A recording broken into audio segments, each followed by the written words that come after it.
Hey, folks, this is Pastor Mashburn here, Carolina Conservatives preacher with a punch. You'll notice I'm by myself. We need to pray for Dr. Nathan Street. He's been recuperating from sickness, and he's down with another bug. Just spoke with him.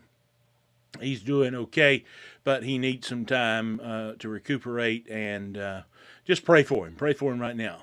'Tis the season for bugs to go around. Honestly, we had not planned to drop any podcast this week. Everything has just been going fast and moving fast in December. And as a pastor, the calendar can get very frenzy when you're dabbling in the political world. It kind of calms down, but then everybody wants to plan for, the coming year. And we've got plans, and we're going to be making announcements. And me and two friends of mine, and I'll bring Dr. Street in when it's time, when he's doing much better. But I'm just trying to talk a little bit and bring you up to speed while we have some more folks popping on here on Facebook and on YouTube and all the mediums here. Normally, we produce an event, and then we add some dialogue to it, we add some graphics to it, and all that stuff. But listen, this is so important. I wanted to bring it to you. We had not planned on dropping a podcast this week. It's just we just wanted some time. We want to take some time with our families. Want to take some time and regroup. But I'll tell you, it just won't let things going on in the world. It just will not let us do that. The work never stops when you are in spiritual battle. And why I'm here is because we have something very important to talk about, and that's what's going on in the state of Texas. About a month or so ago, we had did an interview with former Congressman Mark Walker, and I just spoke with him today. He and I are good friends. Mark Robinson and I are good friends. And I'm not saying that to say pat me on the back. It's just these guys, they need prayer. They need friends just like everybody else. They need people in their lives that they're not seeking to get any gain from them. They just want to pray for them. They just want to love them. They're human beings. And we best not put them on a pedestal. And Mark, both Marks are blessed. Mark Robinson is a powerful speaker, but even him, do not put him on a pedestal, folks. Let me tell you, the louder he is, the bigger target that he is from Satan. And we are in spiritual warfare. We are not in a political system here. The political system and the mode in which we work is the system that we have to deal with the leadership in our country, in our state, in our local affairs. So that's just part of it. But this is spiritual battle.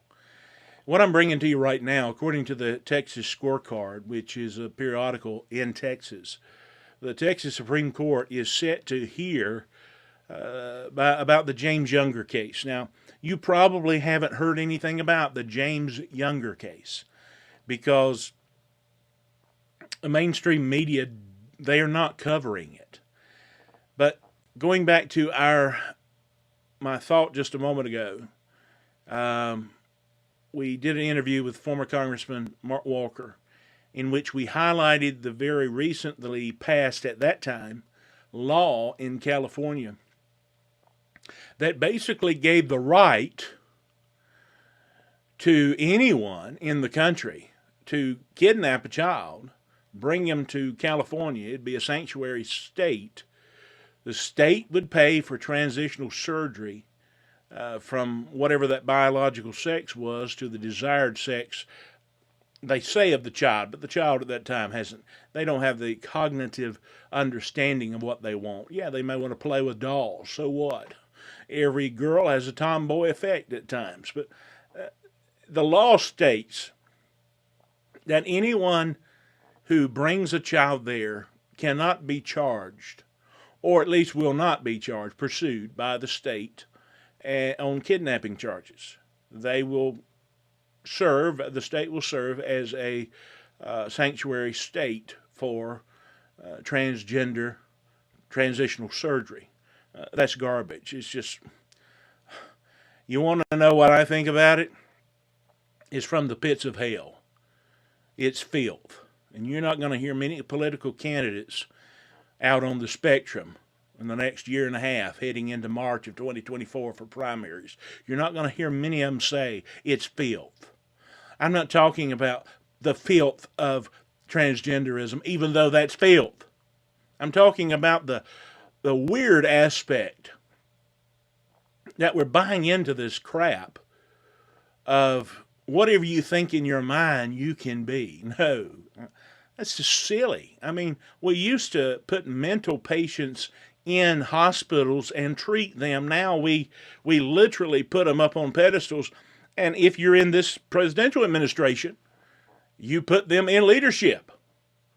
And it's just completely, it's complete idiocy. There's a reason why you haven't heard about James Younger. Because what's going on here is his non-biological mother, now this would be an adoptive mother, assumingly, is desiring to transition this young boy against the father's will to a girl, and understanding the way I do, way I am, it's through chemical castration. Now this is not reversible. This is irreversible. And the case here, according to the Texas record, the Texas scorecard, Jeff Younger is the father here of this 9 years old. Let me say this again. 9 years old. 9 years old.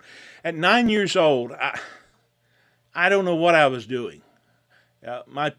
My parents and my wife and everybody that knows me says, you're the most unconventional child we've ever heard of. I was different. I was an old soul. But nevertheless, at 9 years old, what in the world were you doing at 9 years old? If you're a girl, you were probably playing Barbies, playing whatever. Back when I was growing up, you were playing with pine cones. At church, we would have a pine cone fight at 9 years old. At 9 years old, James Younger, his ex-stepmother, his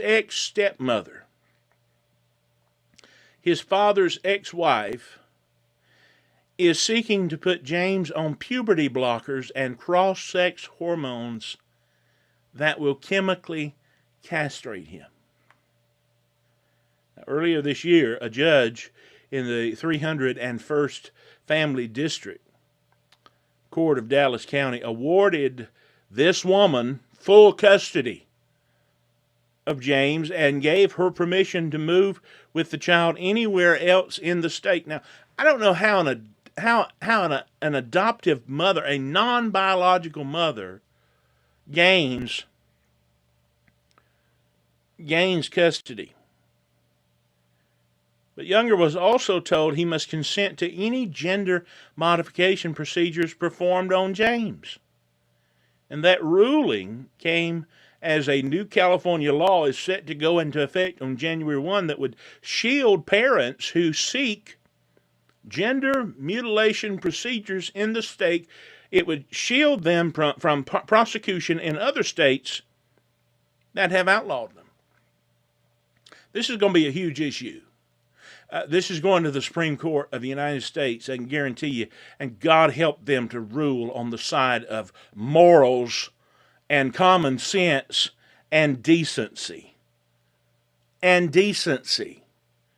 while the Texas House has refused to pass legislation the last session to explicitly outlaw child gender mutilation, an opinion was given by the Attorney General, Ken Paxton. We know Ken Paxton.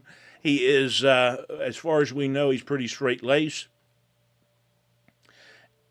And he states that it is child abuse.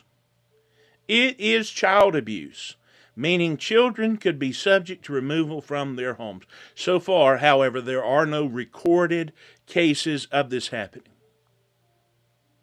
Now, I mean, we're going to put this up on the or in the comment section or whatever, so you'll have access to this. I want you to get real acquainted with this, because you're going to see and hear more of this. This California law is going to have a ripple effect, and it just started in Texas. This is going to be a mess. It's going to be a mess for the moral system of this country. It's going to be a mess for all of us folks. It is going to break our hearts when we see children that are mutilated with irreversible, irresponsible, and uncalled for surgeries to alter what they are born and how they're born. We didn't used to have this garbage. Where did it come from? It is from the pits of hell. And some of you pastors, listen, I know I'm hard on you pastors, but I want to speak to you right now. I'm heading into 30 years of church ministry.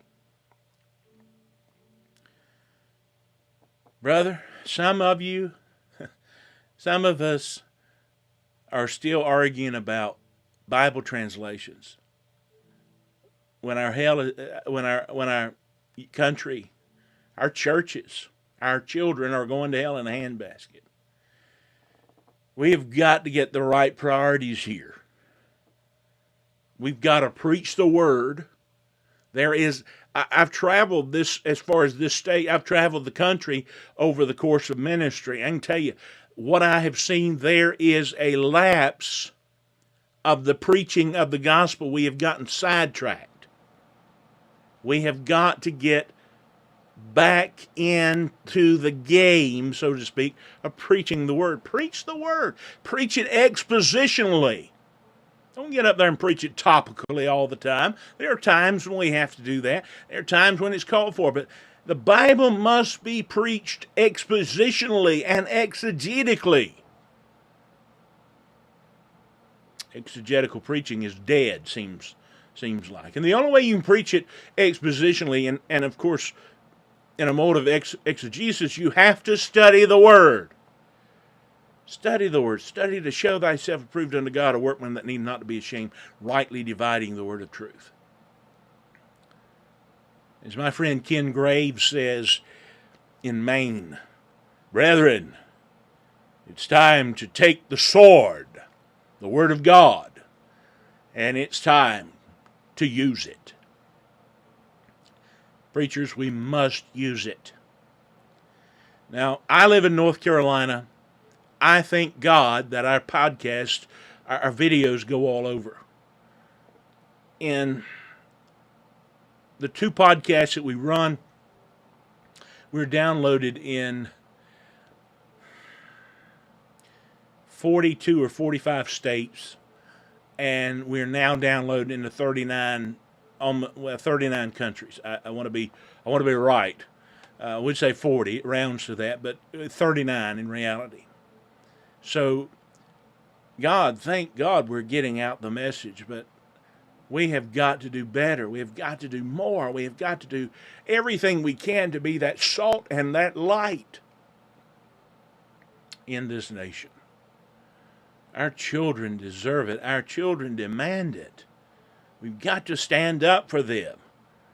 And we've got to stand up. I live in North Carolina, I said. We've got to stand up for our children here.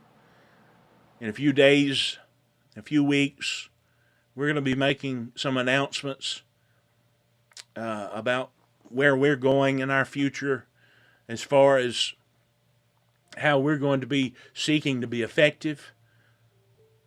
And it's not going to affect any relationship that I currently have with Carolina conservatives or Asbury Baptist Church. I'm still going to be a pastor. But we've got to do more. And we've got to stand on truth. Truth is the only thing that reveals untruth, reveals a lie. We have to do that. We have no choice. We have to stand. Many of you who have heard me speak in person, you've heard me say, politics as usual must die.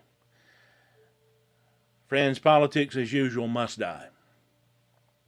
We're in a battle for the soul, the fabric of the family. And we have got to band together as believers. And if you're not a believer, I encourage you to become one. Come to Jesus Christ. He will save you. He'll forgive you of your sin. But regardless, if you're not a believer, I want to say, you're more than welcome to join the family, but I want to say, we're all citizens. And we all stand on the Constitution of the United States, the Constitution of North Carolina. And I call on our General Assembly in North Carolina. Your job has just gotten harder, because whereas you were used to making laws that were reactive, you saw something, it needed to be changed, it needed to be prevented, or it needed to go ahead and have more liberty to do that. That's reactionary law. Now we're in a predicament that we have to be proactive in our lawmaking. And so I'm praying for you. Sometimes I call you out. Sometimes it's warranted. I'll continue to do that because you are the servants of the people. And don't forget who you work for. You work for us. But I want you to do well. And I want you to do what's right. And I want you to be influenced by what's good and right and upstanding morally. You do what's necessary to protect our children. I've just shared my heart. Thank you for listening. I trust you'll have a great week in the Lord. But I also pray that 2023 will be great in your life and in your family's life. And just pray as to what you can do as a believer in the Lord Jesus Christ. And then pray what you can do as a citizen of whatever state you're in, and what you can do as a citizen of the United States of America. God bless you.